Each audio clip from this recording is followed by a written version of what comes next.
आज आप लोग के समक्ष में 19वीं सदी में खड़ी बोली हिंदी का विकास विषय को लेकर चर्चा करेंगे।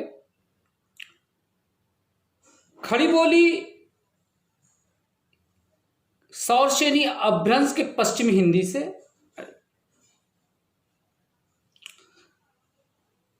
1857 का गदर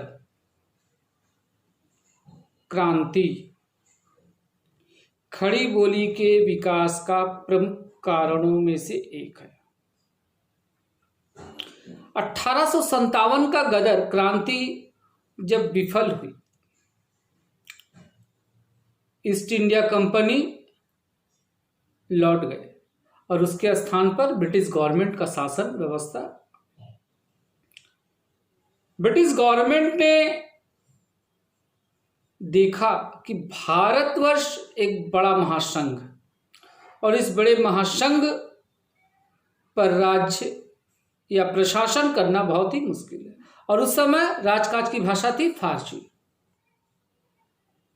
और फारसी में पूरे भारतवर्ष में प्रशासन व्यवस्था चला पाना अत्यंत कठिन कष्टप्रद था। अतः उन्होंने कश्मीर से लेकर कन्याकुमारी तक सर्वेक्षण करवाया। और इधर 1857 के गदर के पश्चात भारतीय क्रांतिकारियों ने भी यह महसूस किया कि उनकी विफलता का मुख्य कारण भाषा रही है, क्योंकि एक राज्य दूसरे राज्य के साथ सही समय पर संपर्क स्थापित नहीं कर पाए।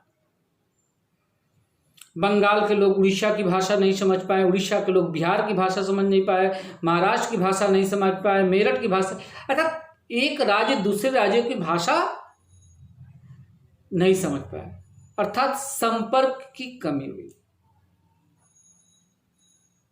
एक तरफ शासक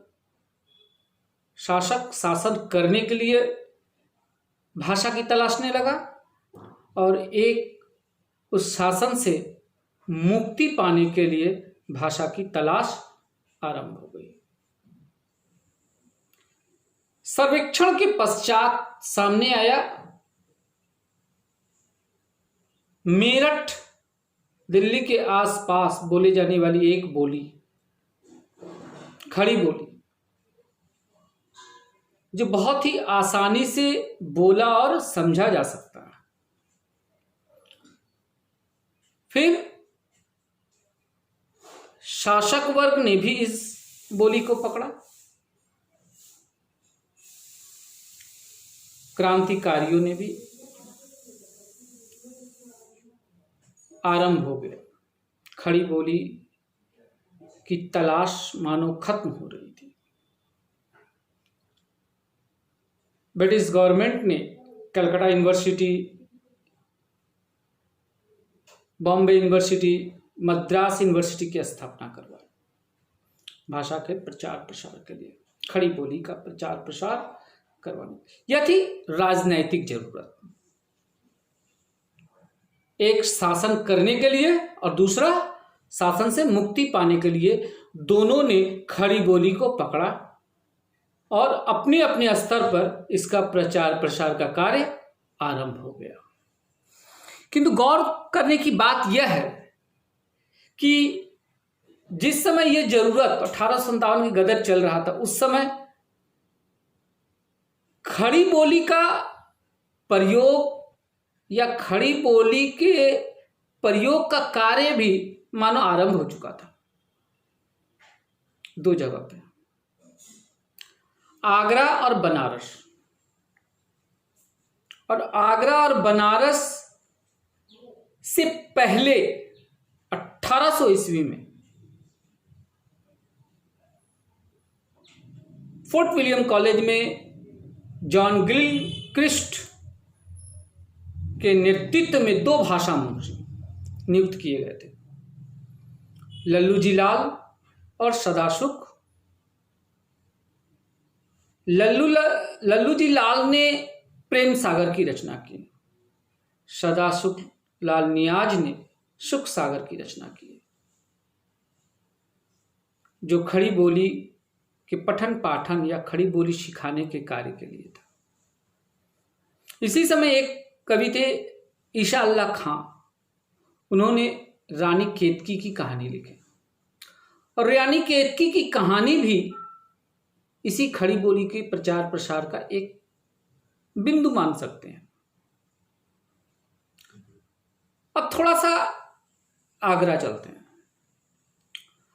आगरा में राजा लक्ष्मण सेन एक नया भाषा का निर्माण कर रहे थे। उनकी भाषा की बहुत में क्या था, संस्कृत के तत्सम और तद्भव शब्द की बहुलता थी और तत्सम और तद्भव शब्दों की बहुलता को लेकर उन्होंने रघुवंश और शकुंतला नाटक का अनुवाद किया। अर्थात राजा लक्ष्मण सेन की भाषा में क्या थी, हिंदी के साथ अपभ्रंश संस्कृत के तत्सम और तद्भव शब्दों का बहुलता थी। और इधर बनारस में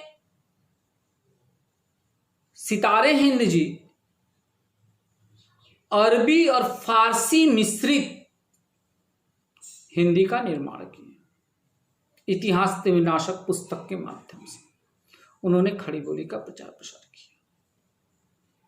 इस तरह खड़ी बोली अपना पैर जमा लिए थे। इन लोगों से पहले अगर हम थोड़ा सा और पीछे चलते हैं तो खड़ी बोली के जो लक्षण थे वो 12वीं सदी से देखने को मिलती है। 12वीं सदी में अगर हम देखते हैं तो पृथ्वीराज रासो जो चंद बरदाई कृत रचना, उसमें भी खड़ी बोली के शब्द देखने को मिलते हैं। 12वीं सदी में ही हेमचंद के द्वारा रचित प्राकृत व्याकरण, भला हुआ जो मारिया वहरा महरो कंता रचनाओं में भी खड़ी बोली के पुट देखने को मिलते हैं। इसके बाद आए 13वीं 14वीं सदी में भारत का तोता कहे जाने वाले कवि अमीर खुसरो का आगमन। अमीर खुसरो ने गयासुद्दीन के लड़के को पढ़ाने के लिए, हिंदवी की शिक्षा देने के लिए, हिंदी पढ़ाने के लिए उन्होंने खलीफ वारी की रचना की। उनके पहेली, उनके मुकरियों में हम खड़ी बोली के तमाम शब्दों को देख सकते हैं। वो खुद कहते हैं, तुर्की पढ़ी पढ़ी हिंदवी गाई, तुर्की पढ़ी पढ़ी हिंदवी गाई। अर्थात तुर्की पढ़ाते पढ़ाते, पढ़ते पढ़ते हिंदी खड़ी बोली के शब्द उनके मुख से उच्चारित हुआ। भक्ति काल में हम देखते हैं जटमल के द्वारा रचित गोरा बादल की कथा में भी हम पाते हैं खड़ी बोली के शब्द। रीतिकाल में गंग कवि द्वारा रचित छंद छंद वर्णन की महिमा में भी हम देखते हैं खड़ी बोली के शब्द। रीतिकाल के पश्चात और 1800 से लेकर 1857 तक जॉन गिलक्रिस्ट से लेकर ईसा अल्लाह खां तक इन सब ने खड़ी बोली को एक अलग अलग तरीके से प्रस्तुत कर रहे थे। दौर आया भारतेंदु हरिश्चंद्र का। भारतेंदु जी का आगमन हिंदी साहित्य के लिए नहीं, नवजागरण के अग्रदूत कहे जाने वाले भारतेंदु हरिश्चंद्र ने खड़ी बोली के स्वरूप का एक नया मोड़ लाया, भाषा को जन्म दिया।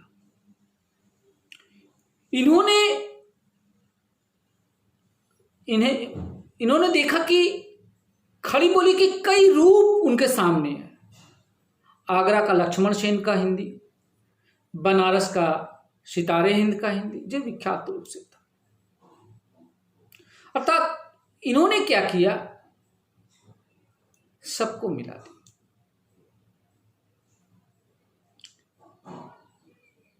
राजा लक्ष्मण सेन से बोलचाल के तत्सम तद्भव शब्दों को ले लिए।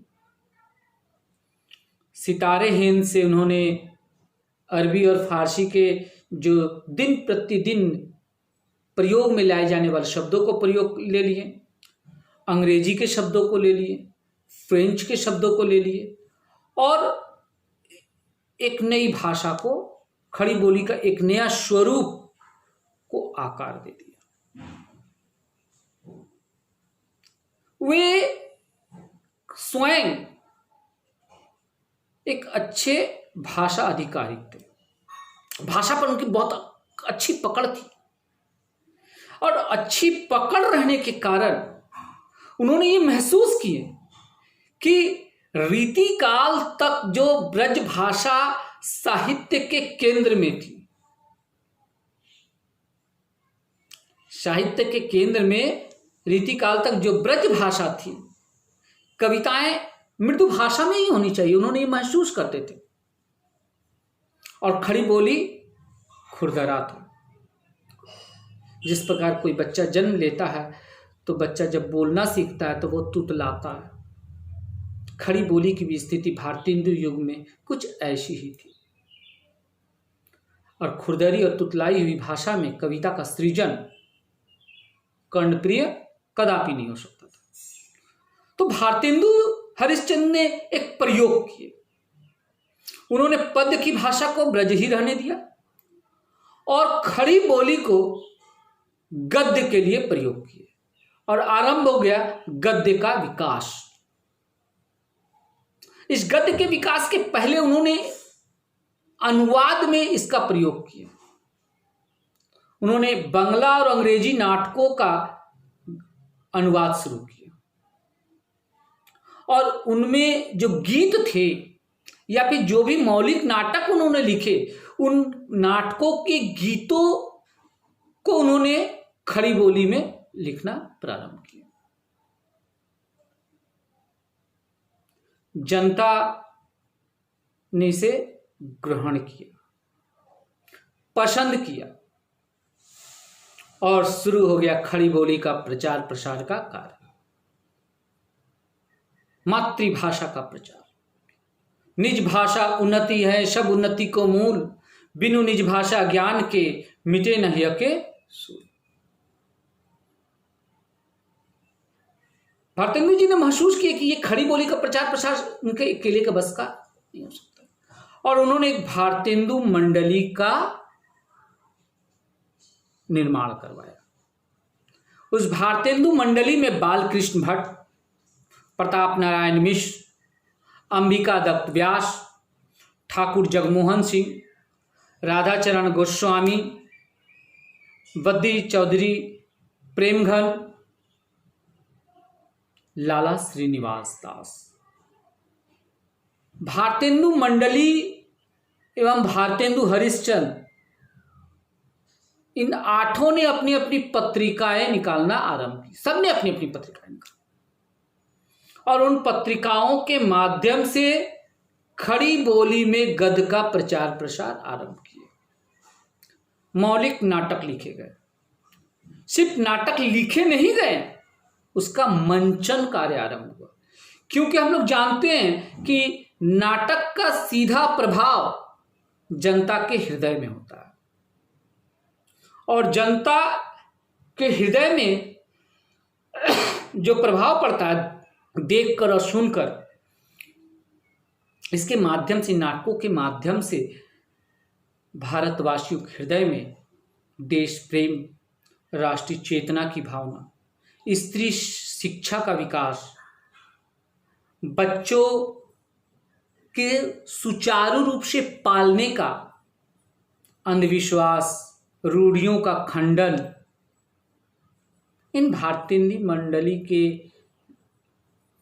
पत्रकार कह सकते हैं, कवि कह सकते हैं, लेखक कह सकते हैं, इन लोगों ने कार्य, प्रचार प्रसार का कार्य आरंभ कर दिया और जिसका परिणाम क्या हुआ? मौलिक नाटकों के बाद उन्होंने दूसरा कदम रखा, निबंध।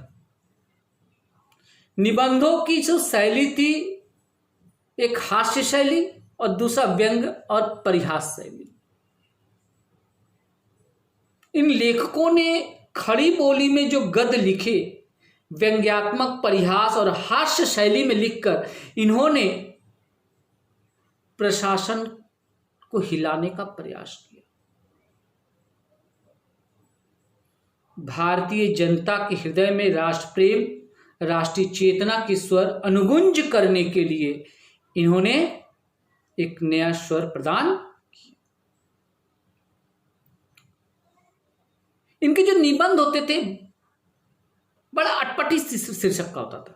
दांत, नाक, आंख, कान, भौं, जिसे प्रशासक वर्ग समझते थे कि शारीरिक इंद्रियों के विषय में इस निबंध में जिक्र है, मगर इस नाक किस प्रकार, नाक शीर्षक से निबंध लिखकर भी बता देते कि नाक किस प्रकार से भारत की कट रही है।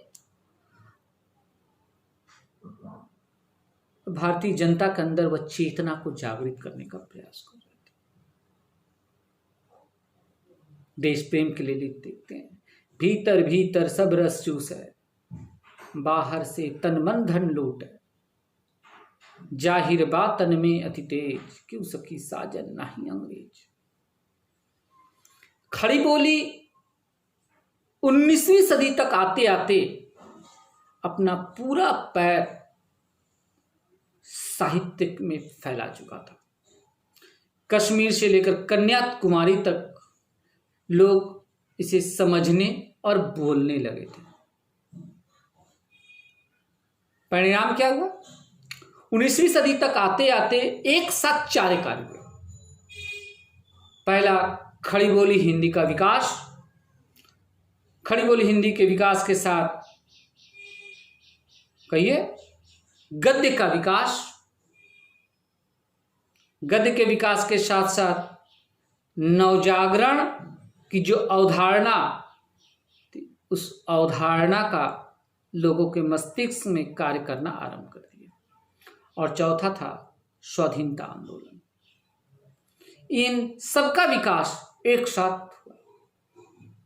साहित्य के केंद्र में जो अवधी और ब्रज भाषा थी, खड़ी बोली के केंद्र में आने से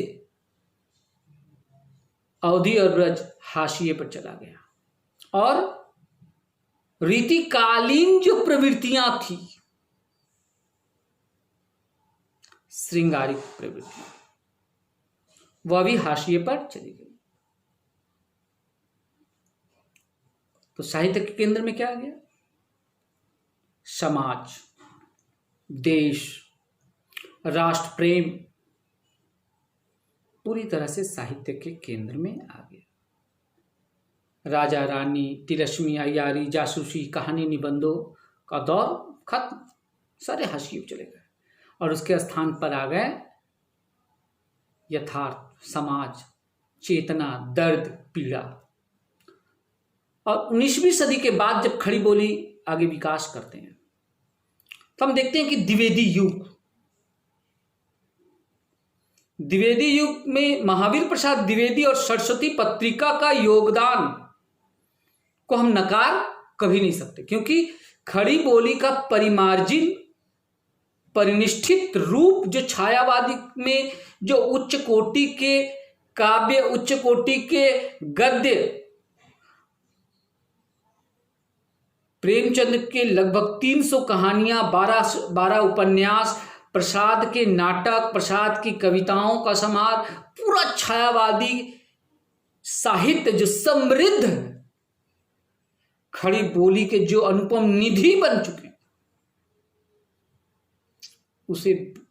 उस खड़ी बोली को परिमार्जित और परिनिष्ठित किए महावीर प्रसाद द्विवेदी जी ने अपनी सरस्वती पत्रिका के माध्यम से।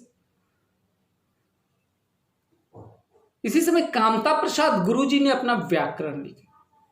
उनका व्याकरण और महावीर प्रसाद द्विवेदी का योगदान खड़ी बोली को परिमार्जित एवं परिनिष्ठित करने में अपना एक उच्च स्थान रखता है। और यह खड़ी बोली जब 15 अगस्त को देश आज़ाद हुआ, 26 जनवरी 1950 को यह खड़ी बोली राजभाषा में परिणत हो गया संविधान में। जबकि यही खड़ी बोली 1885 ईस्वी में कांग्रेस की स्थापना के साथ पूरे देश ने इस खड़ी बोली को राष्ट्रभाषा के रूप में स्वीकार कर चुके थे। और यह राष्ट्रभाषा आजादी प्राप्त करने के बाद संविधान ने उसे सीमित कर दी और केवल राजकाज की भाषा बनाकर उसे रख दी। खड़ी बोली का जो रूप हम लोगों ने पाया,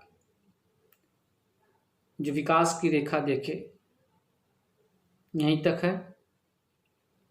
तब तक के लिए धन्यवाद, नमस्कार।